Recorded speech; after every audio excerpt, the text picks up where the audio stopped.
Oras sa Pilipinas alas 12:52 ang takna sa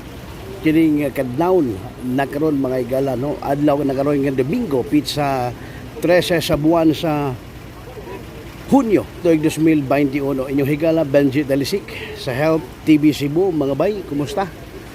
Gikan tas Dakbayan sa Talisay unya atong gi-cover katong pag-apaw sa kaning tubig sapa, no, sa Mananga Bridge sa Barangay Tabunok nga kaning kutay sa pibilag ka mga barangay sama sa Barangay Lawaandras o gubang pa nga mga barangay lagip na payong Dumlog, Biasong kanang Mananga River unya dunay pag-apaw kay matud pa dito ni nabugwak o kaning naguba kaning dam sa Campo 4 mo kanatong kuan og mga lawa,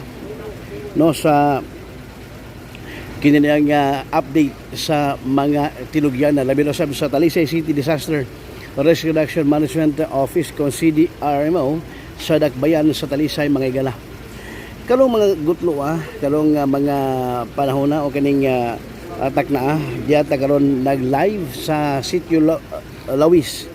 o Esquina Lawis gid mga igala, no, Sitio Lawis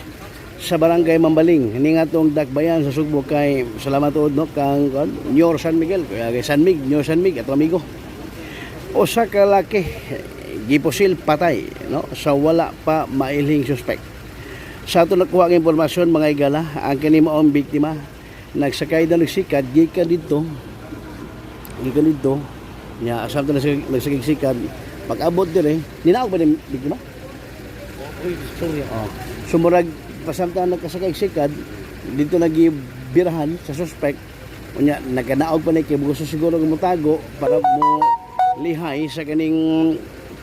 kuan sa kaning pagpamusil kaniya apan way swerte kay nabugtong ang sa kinabuhi, no, o nabugtong ang yun siyang hinulaman kinabuhi kini maong lalaki mga igala.